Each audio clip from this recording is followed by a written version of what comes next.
설교로 남편이 없다는 말씀을 증거하려고 합니다. 지금 우리는 요한복음 4장에 나와 있는 예수님과 수가성 여인과의 이야기를 보고 있습니다.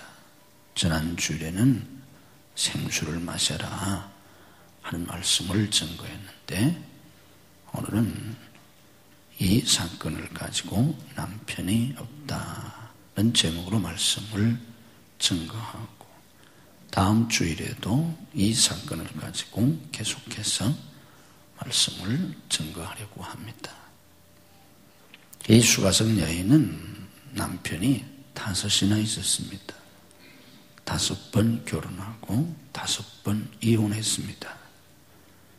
그리고 지금도 어떤 남자하고 정식으로 결혼하지 않은 채 6번째 남자를 만나서 살고 있습니다. 생수를 달라고 하는 이 여인에게 예수님께서 내 남편을 데려와라 그랬더니 그 여자가 전 남편이 없습니다. 그렇게 대답합니다. 예수님께서 그 대답을 들으시고 모든 걸 다 아시는 주님이 내게 남편 5이 있었지만 다 이혼했고 지금 있는 남편도 내 남편이 아니니까 그러니까 지금 다른 유부남하고 지금 같이 사는 겁니다. 다른 여자의 남편입니다. 그러니까 지금 있는 남자도 내 남편이 아니니까 먼저 5 남편은 다 이혼해서 없고 지금 남자도 내 남편이 아니라 다른 여자 남편이니까 내가 남편이 없다 하는 말이 옳다. 이렇게 말씀을 하신 겁니다. 구약 성경은 하나님을 이스라엘 백성들의 남편으로 묘사합니다. 이스라엘은 하나님의 신부고 하나님은 이스라엘 백성들의 남편이 되신다. 물론 하나님에 대한 묘사, 하나님에 대한 설명이 여러 가지로 있습니다. 목자이신 하나님, 왕이신 하나님, 아버지신 하나님, 여러 가지 하나님에 대한 설명이 있는데 그 중에 하나가 남편이신 하나님이십니다. 우리가 잘 아는 아가스는 솔로몬 왕과 보잘것없는 여인 슐람미 여인과의 사랑의 노래인데 그 아가서에서 솔로몬 왕은 하나님을 상징합니다. 그리고 슐람미 여인은 보잘것없는 하나님의 백성을 묘사하는 겁니다. 존귀한 솔로몬 왕이 보잘것없는 슐람미 여인을 깊이 진정으로 사랑했던 것처럼 만왕의 왕이신 하나님이 보잘것없는 천한 이스라엘 백성들을 신부로 그렇게 사랑하신다 하는 걸 설명해 주는 책입니다. 호세아서는 경건한 당대의 선지자였던 호세아가 부정한 여인 고멜과 결혼해서 이 아내 고멜이 자꾸만 집을 나가고 행음을 하지 않습니까? 그러면 가서 돈을 주고 또 데려오고 또 데려오기를 반복합니다. 이런 호세아 선지자와 그 아내 고멜의 이야기를 통해서 하나님은 하나님의 품을 자꾸만 떠나서 우상에게 빠지는 영적 행음을 하는 이스라엘을 그래도 하나님이 버리지 아니하시고 구원해 주시는 하나님의 사랑, 남편 되신 하나님의 사랑을 보여주는 이야기입니다. 예레미야 3장 14절의 말씀을 보면 나 여호와가 말하노라 배역한 자식들아 돌아오라 나는 너희 남편임이니라 하셨습니다. 나는 너희 남편이다. 하나님이 이스라엘 백성들에 대해서 이렇게 말씀하십니다. 신약 성경은 예수님을 성도의 남편으로 설명합니다. 그래서 마태복음 25장에 나와 있는 그 유명한 열 처녀의 비유도 그 열 처녀는 성도들이고 그리고 남편은 예수님을 상징합니다. 마가복음 2장에 있는 말씀을 보면 금식 논쟁이 나오는데 그 금식 논쟁에서도 신랑을 예수님으로 묘사한 겁니다. 그래서 이제 성경이 거의 다 끝나가는 신약성경 마지막 책 요한계시록 19장에 보면 거기 어린 양의 혼인잔치가 나옵니다. 그리고 20장에 가면 천년왕국이 나오고 21장에 새하늘과 새 땅, 새 예루살렘이 나오고 22장으로 요한계시록 곧 성경 전체가 끝나지 않습니까?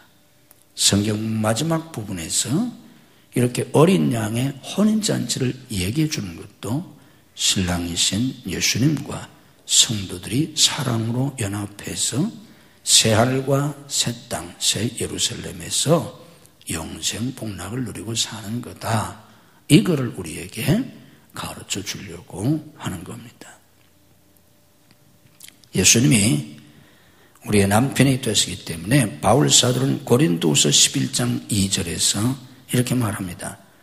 내가 하나님의 열심으로 너희를 위하여 열심을 내노니 내가 너희를 정결한 처녀로 한 남편인 그리스도께 드리려고 중매하매로다.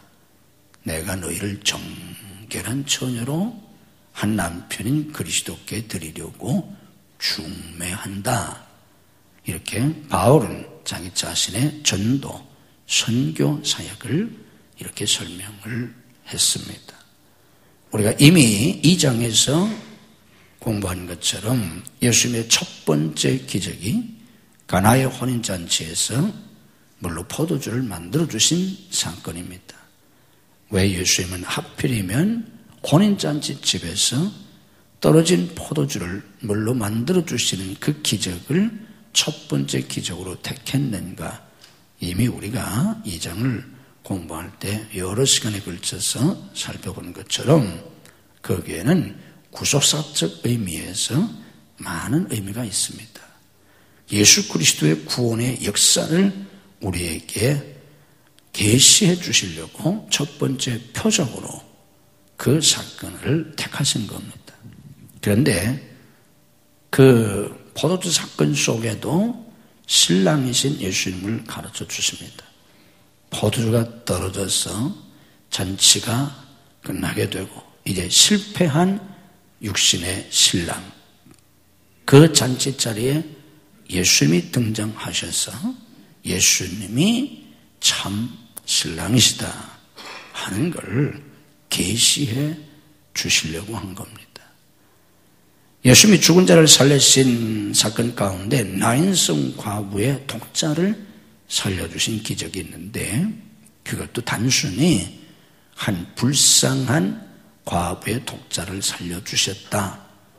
그런 기적을 보여주려고 하는 게 아닙니다. 그 사건도 나인성에서 죽어져 나오는 독자는 에덴에서 죽어져 나오는 인간, 범죄하면 죽으리라, 선악과를 따먹으면 죽으리라 그랬는데 범죄함으로 영적으로 죽어서 나오는 인간, 나인이란 말의 뜻과 에덴이란 말의 뜻이 똑같습니다. 똑같이 다 즐거움이란 뜻입니다. 그래서 나인성에서 죽어져 나오는 그 독자는 에덴에서 죽어 나오는 인간을 가리키는 거예요. 거기에 예수님이 만나시잖아요. 그래서 그 죽었던 독자를 살려주는데 그 독자를 살려준 사건은 죽었던 독자를 다시 살려주어서 이제 집에 가서 어머니 모시고 불쌍한 어머니 잘 모시고 잘 살아라. 그러려고 살려주신 게 아니에요. 그러려면 왜 죽게 합니까? 그냥 살게 하시지. 그럼 죽었다가 살릴 이유가 없잖아요. 그게 아니에요. 남편을 여인 그 과부가 이제 남편 대신 하나밖에 없는 아들을 남편 삼아서 살았잖아요. 남편 삼아서 있지하고 사랑하면서 살았는데 그렇게 믿고 의지하고 사랑하던 아들이 독자가 죽잖아요. 그 예수님이 다시 살려주시잖아요. 그걸 통해서 이제 이 아들을 남편 삼아 살지 말아라. 소용이 없다. 예수님이 참 남편이시다. 예수님을 신랑으로 모시고 살아야 한다 하는 걸 계시해 주기 위해서 그 기적을 행하신 겁니다. 에덴에서 쫓겨난 인간은 남편 없는 여인과 같습니다. 참된 남편이 없습니다.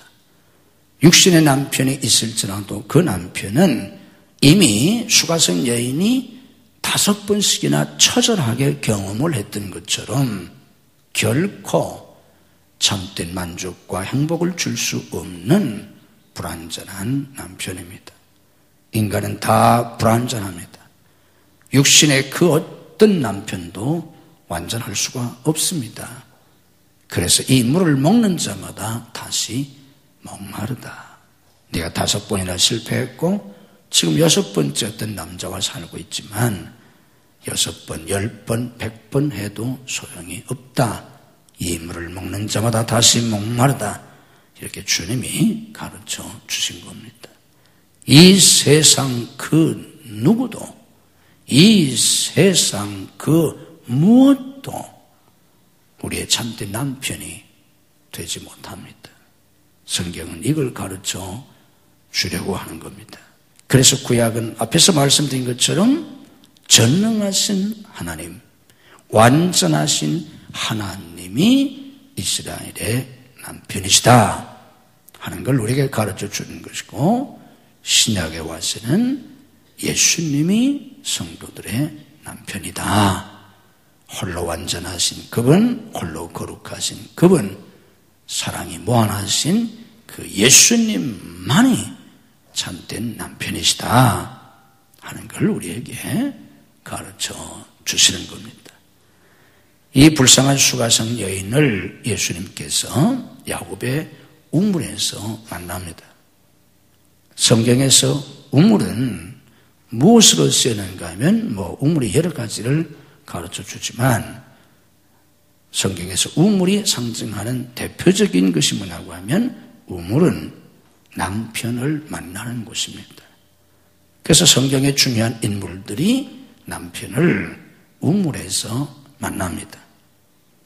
아브라함의 종이 아브라함의 아들 이삭의 아내를 골라가서 이삭의 아내가 되는 리브가를 우물에서 만납니다. 리브가가 자기를 아내로 맞으려고 데리러 온 주인의 종을 우물에서 만났던 겁니다. 야곱은 그의 장차 아내가 될 라헬을 우물에서 만납니다. 모세는 미디안으로 쫓겨갔지만 고달픈 미디안의 생활 속에 자기 아내가 될 미디안 제사장의 딸 십보라를 우물에서 만납니다. 여기 고달픈 인생을 살아가던 인생의 밑바닥에서 고달픈 삶을 살던 여인 수가성 여인은 우물가, 야곱의 우물가에서 예수님을 만납니다. 이렇게 성경은 우물이 남편을 만나는 곳, 남편이 신부를 만나는 곳으로 쓰였습니다. 그래서 예수님도 야곱의 우물가에 찾아가셔서 이 여인을 만나주시고 구원해 주신 겁니다. 이 우물이 신약에 와서 무엇을 상징하겠습니까? 이 우물은 교회를 상징합니다. 그래서 하나님의 백성들이, 택함 받은 백성들이 교회에 와서 누구를 만나야 하느냐? 남편이신 예수님을 만나야 합니다. 아멘. 교회 와서 예수님을 만나야 돼요. 남편이신 예수님, 우리의 구세주가 되시는 예수님을 만날 뿐만 아니라 우리의 남편이 되시는 예수님을 만나야 합니다. 오늘 성도들이 신앙생활을 복되게 하지 못하는 건 남편이신 예수님을 만나지 못해서 그래요. 하나님을 만났을지라도 남편이신 예수님을 만나지 못해서, 구세주를 만났을지라도 남편이신 예수님을 만나지 못했기 때문에 신앙생활을 행복하게 못하는 거예요. 이 세상은 그 어떤 남편도 참 남편이 될 수가 없어요. 돈, 권세, 명예, 쾌락, 그 어떤 것도 우리에게 참된 만족과 행복을 주지 못합니다. 이 세상 그 누구도, 이 세상 그 무엇도 우리에게 참된 만족과 행복을 줄 수 없어요. 그래서 사람이 가져도 못 가져도 다 마음이 공허한 거예요. 만족이 없는 거예요. 오직 참 남편은 예수님 뿐이십니다. 교회 와서 이 예수님을 만나야 돼요. 이 예수님을 내 신랑으로 모시고 살아야 합니다. 하나님을 아버지로 모시고, 그래서 하나님을 아버지라고 하잖아요. 예수님을 신랑으로 모시고 사는 게 신앙생활입니다.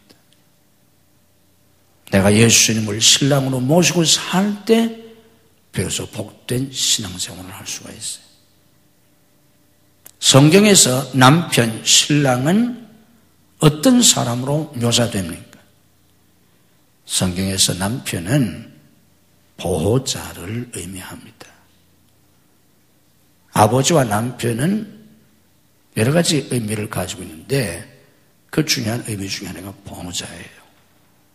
그래서 성경에 보호자가 없는 사람을 묘사할 때 묘사한 그 말이 고아와 과부입니다. 고아는 아버지 부모가 없는 사람이고 과부는 남편이 없는 사람이잖아요. 그래서 하나님은 하나님의 백성들을 고아와 과부처럼 버리지 아니하신다. 고아와 과부를 하나님이 돌보신다. 또 하나님의 백성들로 하여금 고아와 과부를 돌아보라. 이런 말씀을 하시는 것도 다 그들은 보호자가 없기 때문입니다. 예수님이 우리의 남편이 되시는 것은 예수님이 우리의 보호자시다. 그 말입니다. 예수님이 나의 보호자시다. 예수님이 나를 돌보아 주신다. 물론 오늘 우리가 살고 있는 이 시대는 뭐 남편이 있고 뭐 아내를 뭐 보호자고 돌봐주는 건 아니에요. 요즘 시대는 뭐 시대가 달라져서 오히려 뭐 아내가 남편의 보호자도 될 수 있고 뭐 아내가 남편을 뭐 더 잘 돌봐줄 수도 있어요. 그런데 그건 요즘 시대니까 그런 거고 성경 시대 때에는 여자가 그런 활동을 못했어요. 그런 위치에 있지를 않았습니다. 성경 시대에는. 그러니까 뭐 남편이 무슨 보호자냐? 내가 남편의 보호자지. 뭐 얼마든지 요즘은 그럴 수 있어요. 그렇게 뭐 여자들이 다 지금은 달라졌으니까. 그런데 성경 시대 때에는 여자는 남편의 보호가 필요했습니다. 남편의 돌봄이 필요했어요. 성경 시대 때에는. 그래서 남편 없는 과부는 보호자가 없는 여인이었어요. 그런데 예수님이 우리 남편이시다 하는 건 예수님이 나를 보호해 주신다. 내 보호자다 하는 겁니다. 믿음으로 고백합시다. 예수님이 나의 보호자시다. 아멘. 에덴을 떠난 인간의 불안이 뭔가 하면 하나님을 떠나고 나서 보니까 보호자가 없는 거예요. 이 세상은 문제가 많지 않습니까? 저주받은 세상이니까.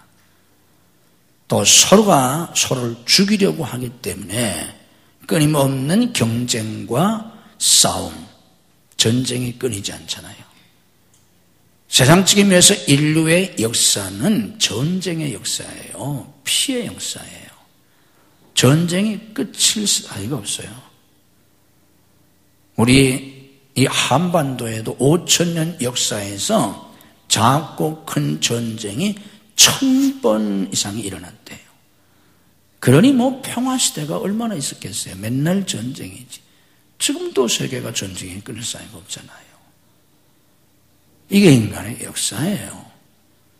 전쟁, 재난, 뭐 얼마나 재난이 많습니까? 화산이 터지고 지진이 일어나고 뭐 해일이 일어나고 뭐 질병, 전염병 뭐 온갖 것들이 끊임없이 일어나잖아요.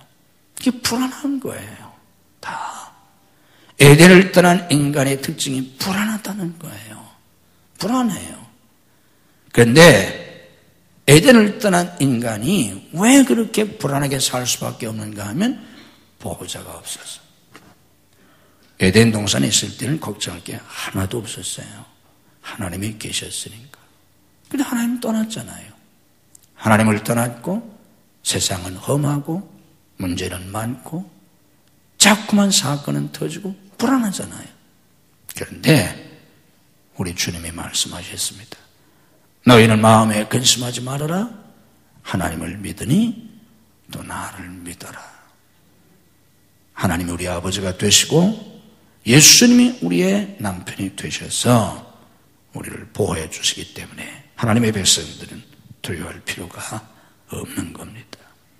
예수님이 내 보호자이심을 믿어야 합니다. 예수님이 지켜주실 걸 믿어야 돼요. 이 세상 환란이 있을지라도 재난이 있을지라도 질병이 있을지라도 예수님이 지켜주실 걸 믿어야지. 아멘. 믿으세요. 교회 다니는 사람은 예수 믿는 사람은 예수님이 지킬 걸 믿어야지. 교회 다니는 사람이 세상 사람과 똑같이 무슨 일이 있으면 걱정하고 똑같이 두려워하고 그럼 뭐라 예수 믿어요? 예수 믿는 축복이 어디 있어요? 세상 사람들이 어떻게 살든지 무슨 일을 당하든지 난 하나님을 믿으니까 하나님이 내 보호자시니까 예수님이 내 보호자시니까 예수님이 지켜줄 걸 믿어야지. 아멘. 뭐 다 죽는 것도 아닌데 다 죽으면 어때? 다 죽어도 살았잖아요. 노아는 다 죽어도 살았어요. 노아의 식구만 남았어요.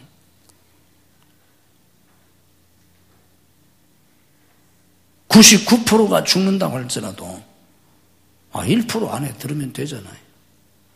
아멘 하세요. 그래야 그 안에 드는 거예요. 1%가 죽는데 1%나 죽어요? 5천만 명 중에 10명 죽는데 5천만 명 10명 풀태지가 어떻게 머리 나쁜 사람 계산도 안 나와. 계산도 하기 어려운 거기에 내가 들어갈까 봐. 아니 왜 거기에 왜 들어가요? 들어갈 데가 없어요?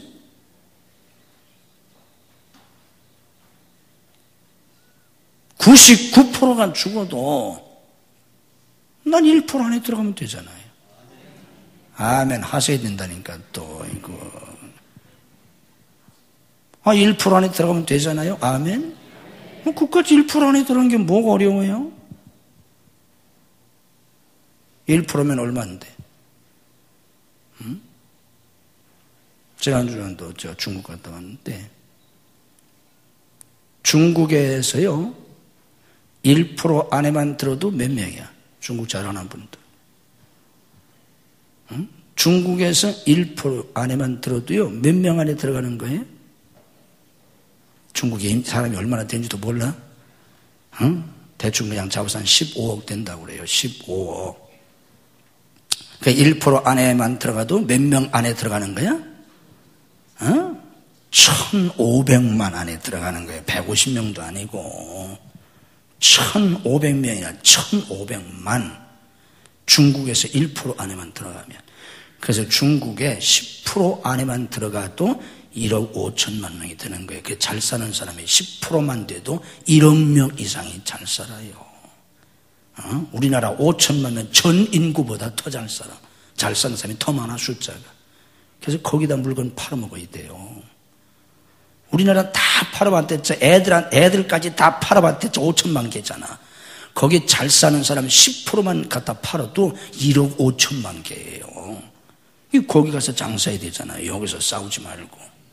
아멘도 안 하네. 사업하는 사람들 거기다 다 팔지 뭐 어디다 갖다 팔려고 그래요. 제주도 갖다 팔아봤댔자 다 팔아봐야 뭐 몇 명 사겠어. 거의 10%만 해도 1억 5천만이 안 된다니까. 거기에. 그러니까 99%가 망해도 뭐 1% 안에 들면 되잖아요. 아멘 하셔야 된다니까. 맹 놓지 말고. 99.9%가 죽으면 어떻습니까? 난 어디 안에 들면 돼요? 0.1% 안에 들면 되잖아. 0.1% 안에 들면 되지 뭘 그래. 99.99%가 망해도 난 어디 안에 들면 돼요? 점점 계산하기가 어려워지나요? 0.001% 안에 들으면 되잖아. 아멘. 왜 믿음을 갖지 못합니까? 내 주위에서 천천만만이니 넘어지고 쓰러지고 패한다고 할지라도 나는 하나님이 지켜주시리라. 믿음을 가리셔야 합니다. 아멘. 하나님이 남편이신데 보호자라는 뜻이에요. 남편은 아내를 돌봐줍니다. 우리 주님께서 우리를 돌봐주세요. 때마다 일마다 주님이 돌봐주십니다. 아멘. 믿으세요. 안 믿으니까 그렇지. 근데 믿음대로 될지다 그렇지 않습니까? 신앙생활이라는 게 뭐예요? 하나님의 돌보심 속에 사는 거예요. 하나님의 역사 속에 사는 거예요. 신앙생활 잘하는 사람들이 다 그런 고백을 해요. 하나님 진짜 살아계시다. 그 말이 무슨 말인지 아세요? 하나님이 진짜 도와주시더라 그 말이야. 그런 걸 경험하고 나서 다 그런다고 하나님 진짜 살아계신다. 내 생활 속에서 하나님이 돌봐주시는, 정말 돌봐주시는 그 은혜 속에 사는 게 신앙생활입니다. 아멘.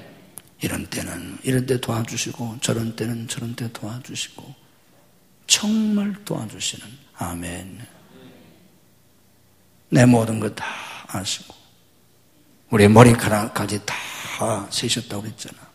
내 모든 걸 아시고 친히 돌보시는 그 하나님의 돌보심 속에 사는 게 신앙생활이에요. 그게 없는 신앙은 이론적인 신앙, 관념적인 신앙, 추상적인 신앙이라 그러는데 그게 쉽게 말하면 죽은 신앙이다. 그거야. 그게 없는 신앙생활은 둘 중에 하나잖아요. 하나님이 죽었든지 제 믿음이 죽었든지. 하나님이 살고 내 믿음이 살았다면 하나님의 역사를 경험할 수밖에 없잖아요. 하나님이 살아계신데. 그래서 성경은 하나님에 대해서 이론적이고 철학적으로 설명하지 않잖아요. 처음부터 하나님의 역사를 얘기하잖아요. 대초에 하나님이 천지를 창조하셨다. 그리고 하나님이 어떻게 놀라운 일을 행하셨는지를 성경 전체가 얘기하잖아요. 그게 신앙생활이에요. 우리 주님의 돌보심 속에 사는 여러분들 되시기를 주님의 이름으로 축복합니다. 때마다 일마다 정말 도와주시는, 믿음으로 고백합시다. 하나님이 정말 도와주신다. 예수님이 정말 도와주신다. 아멘.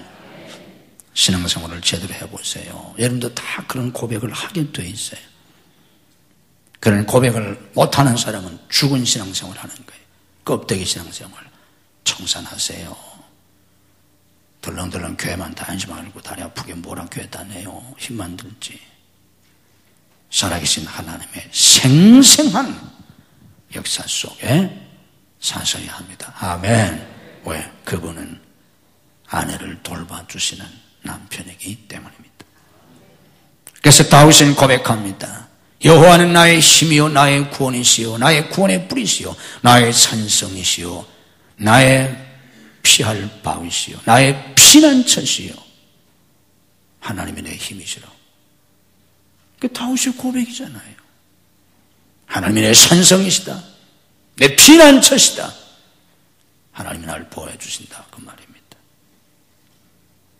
남편은 아내를 사랑해 주는 사람입니다. 아내를 사랑해 주는 사람을 남편이라고 그래요.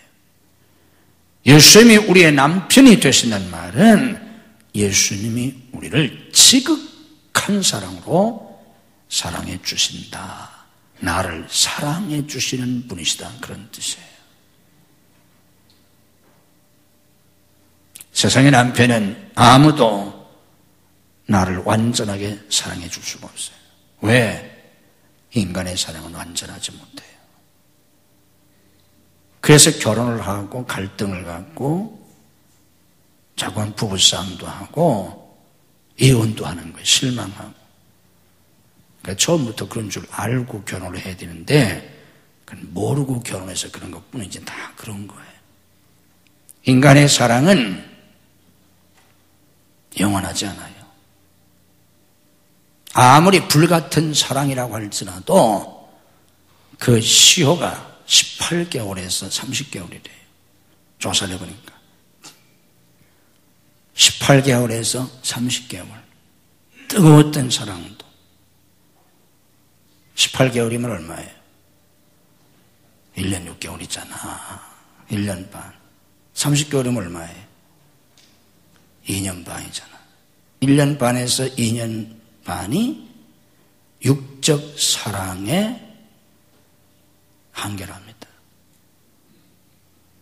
근데 왜 하필이면 인간의 그 육적인 뜨거운 사랑이 18개월에서 왜 30개월밖에 안 갈까요? 한 6개월로 짧을 수도 있고 한 10년으로 길어질 수도 있는데 18개월에서 30개월이래요. 묘하죠? 이거 수많은 사람이 이거만 연구한 거예요. 그래가지고 뭔가 결론을 낸 거 이게 그냥 뭐 한 게 아니라 왜 그럴까요? 그 이유가 뭐냐고 하면요. 다각도로 이걸 분석을 해보니까 이 기간이 뭐냐고 하면 여자가 아기를 낳아서 기르고 또 동생을 낳을 수 있는 기간이래요. 수임수태 기간이래요. 이 기간이. 그때까지는 사랑할 수 있다는 거예요. 인간의 사랑이. 그게 뭐예요? 동물적인 사랑인 거예요. 그 기간까지는 사랑이 지속된대. 그 다음에는 식어진대. 3년도 못 가잖아. 길어야 2년 반. 이런 사랑을 가지고 어떻게 만족할 수 있겠어요? 그래서 갈등이 있는 겁니다. 그래서 육신의 남편에 대해서 너무 기대하지 마세요. 없는 것보다 낫다 생각하고 하시고 너무 기대하지 말라니까. 너무 기대하니까 실망하잖아요. 없는 것보다 낫다 생각하고 그냥 사세요. 그리고 때로는 없는 게 나을 수도 있어요. 살다 보면 없는 것보다 나은 게 아니라 없는 게 나을 수도 있어요. 그때는 자선사업한다 생각하고 사세요. 뭐 거지도 도와주는데 뭘 믿는 사람이 남편 도와줘서 뭐 억울할 거 있어요? 남도 도와주는데 내가 남편 도와준다, 좋은 일 한다 생각하시고 사시고. 너무너무 힘들 수도 있어요. 너무너무 고통스러울 수도 있어요. 그런데 어떻게 해요? 내 십자가다 생각하고 십자가 지는 마음으로 지고 가세요. 싸우지 말고 이혼하지 말고. 육신의 남편은 그런 거예요. 혼자 사는 게 나으냐? 아니에요. 그래서 결혼해야 돼요. 혼자 살면 또 후회해요. 한번 결혼해 볼 걸. 그런데 후회해서가 아니라 결혼하는 게 하나님 뜻이에요. 왜? 이게 창조의 섭리입니다. 결혼해서 자식을 낳아야 합니다. 아멘 하시라니까 결혼하고 독신으로 살려고 그래. 독신주의는 비성경적이에요. 요즘 독신으로 살려는 애들이 너무 많잖아요. 비성경이 말세 현상이에요. 이거 하나님의 섭리를 거스르는 거예요. 결혼해봐야 별거 아니야. 별거 아니지 뭐. 인생은 별거 아닌 거예요. 인생이 뭐 별건 줄 아세요? 밥 먹고 사는 거지. 결혼해보니까 별거 아니야. 그래도 결혼해야 돼요. 거기서 우리 행복을 창조하면서 사는 거고, 결혼해서 자식을 낳아야 합니다. 아멘. 그게 창조의 섭리예요. 세상의 남편은 완전할 수가 없어요. 결혼이라고 하는 건 불완전한 한 남자가 불완전한 한 여자, 불완전한 한 여자가 불완전한 한 남자를 만나서 사는 거예요. 불완전 플러스 불완전이니까 더블로 불완전한 거예요. 결혼 생활이 뭐 별건 줄 아세요? 대단한 줄 아세요?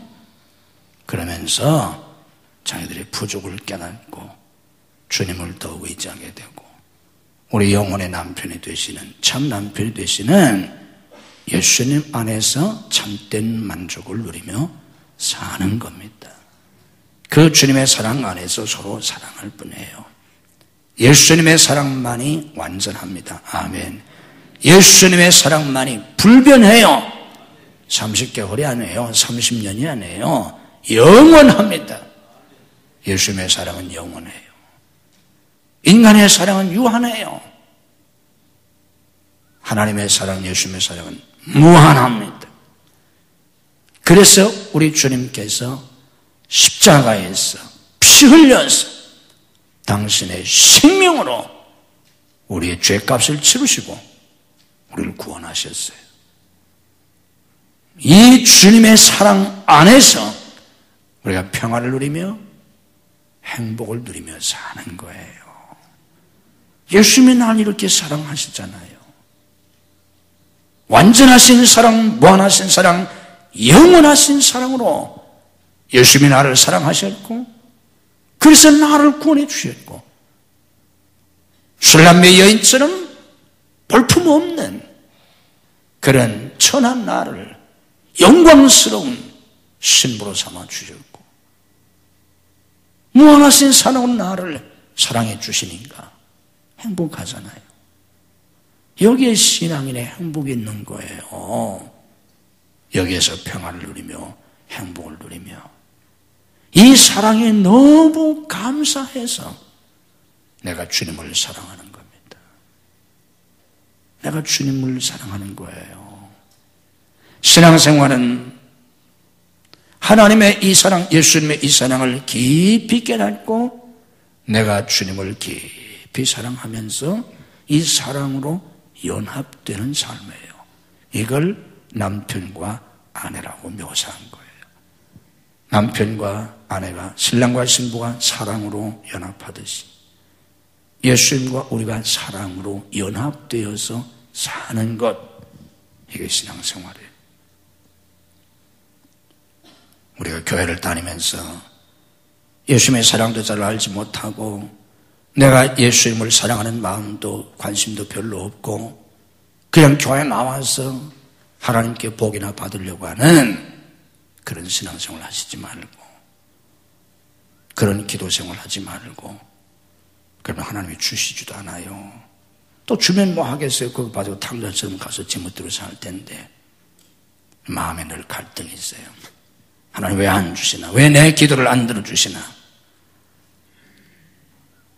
거기에 관심 너무 갖지 말고 하나님의 사랑을 깊이 깨닫는 데 힘쓰세요. 그 사랑이 얼마나 큰지 생각만 해도 눈물이 나오고 생각만 해도 가슴이 뜨거워지는 예수님의 그 사랑을 깊이 깨달으려고 애쓰시고, 그리고 그 사랑에 감사해서 주님을 사랑하려고 하세요. 주님을 더 사랑하려고, 주님을 더 사랑하려고. 주님이 내게 무엇을 주실 것인지에 대해서 별 관심 갖지 마세요. 생명까지 주셨는데 뭘 주님께 받는 데만 그렇게 관심을 갖고 그런 별 쓸데없는 기도를 그렇게 열심히 하세요. 그건 하나님이 알아서 다 주실 텐데. 주님을 사랑하세요. 주님의 사랑을 깊이 깨닫고 주님을 뜨겁게 사랑하세요. 그리고 그 사랑 안에서 연합된 삶을 사세요. 그게 어린 양의 혼인잔치의 마지막.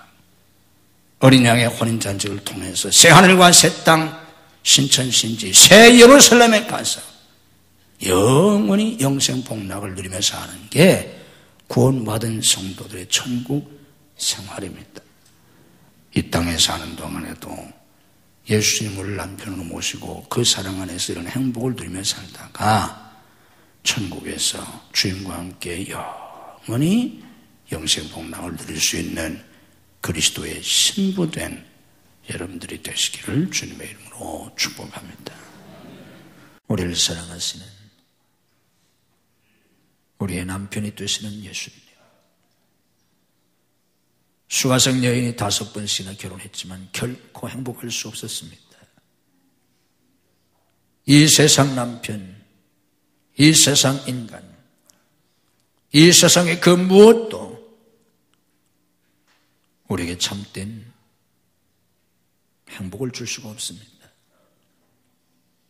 이 세상 그 누구의 삶도 완전할 수가 없습니다. 영원할 수가 없습니다.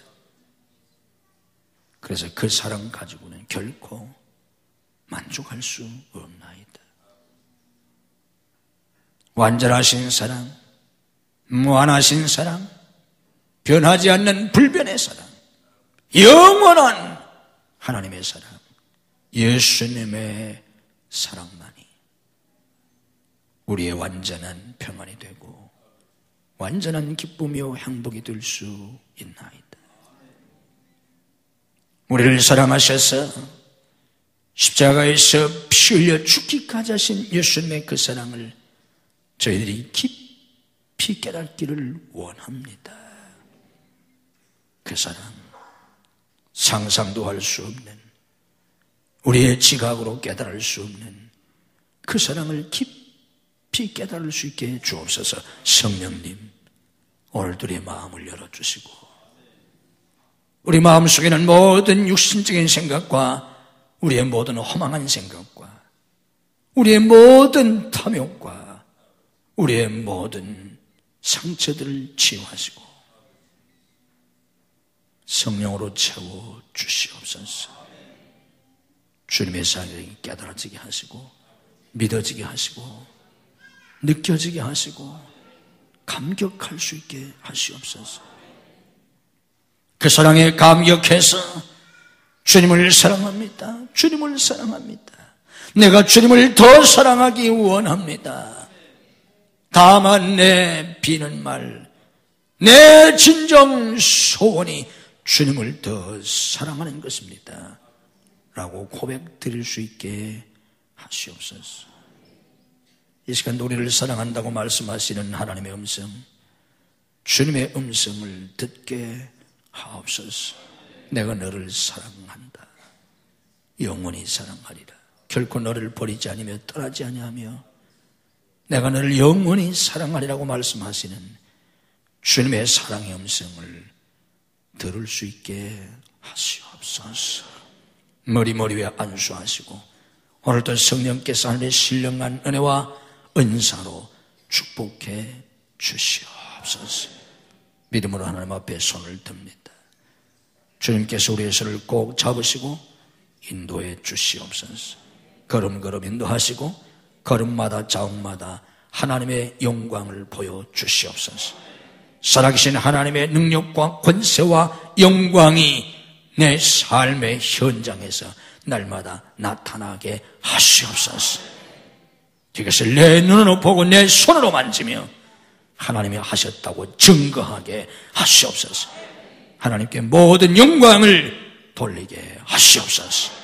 믿음으로 아픈 곳에 손을 얹습니다. 아픈 가족들을 대신해서 손을 얹습니다. 오늘도 주님이 우리를 치유해 주실 줄 믿습니다. 내가 나사렛 예수 그리스도 이름으로 명하노니 우리를 괴롭히는 모든 병만은 다 물러갈지어다. 예수님의 이름으로 치유될지어다. 예수님의 이름으로 건강이 회복될지어다. 예수님의 이름으로 강건할지어다. 가장 속히 인가가 되시켜주시고 행복한 가정, 거룩한 가정, 믿음의 가정, 행복한 부부들이 되게 해 주시옵소서. 우리 자녀들을 책임지시고 양육해 주시옵소서. 천군 천사를 도나 울타를 삼아 주시고 하나님의 빛으로 감싸 주시옵소서. 모든 환난과 재난과 병마와 사고와 죄악으로부터 지켜 주시옵소서. 앞길을 활짝 열어 주시옵소서. 학업의 문을 열어 주시옵소서. 신학의 문을 열어 주시고 유학의 문을 열어 주시옵소서. 취업의 문을 열어 주시고 사업의 문을 열어 주시옵소서. 결혼의 문을 열어 주시고 태의 문을 열어 주시옵소서. 사역의 문을 열어 주시옵소서. 성도의 직장과 사업을 축복해 주시옵소서. 믿음으로 직장생활하고 믿음으로 사업하게 하시고 주위에서 천천만만인이 실패한다고 할지라도 형통하게 하시옵소서. 믿음으로 승리하게 하시옵소서. 믿음으로 대성하게 하시옵소서. 그래 주와 복음을 위해서 크게 쓰임받고 열매 맺는 직장과 사업들이 되게 해 주시옵소서. 믿음으로 하나님 앞에 예물을 드립니다. 11조를 드리며 감사금, 선견금, 구제금, 건축원금, 해외 성전 건축원금을 드립니다. 주께서 받으시고 하늘과 땅의 복으로 금세와 내세의 복으로 자녀와 후손의 복으로 믿음의 명문가를 이루는 복으로 은혜와 복을 더하여 주시옵소서. 우리의 거룩한 사역 후에 풍성한 열매를 주시옵소서. 오늘 병상에서 나오지 못한 성도를 찾아가셔서 능력의 손으로 일으켜 주시옵소서. 줄타 중인 성도를 해외 나인 가족들, 군문에 나가는 아들들, 유학생들을 지키시고 축복해 주시옵소서. 믿음이 연약하여 주의를 송사하지 못하는 성도들에게 주의를 성수할 수 있는 믿음을 더하여 주시옵소서. 이 한 주간도 주님이 주시는 은혜와 축복이 넘치는 복된 한 주간이 되게 해 주옵소서. 예수님 이름으로 축복 기도하옵나이다.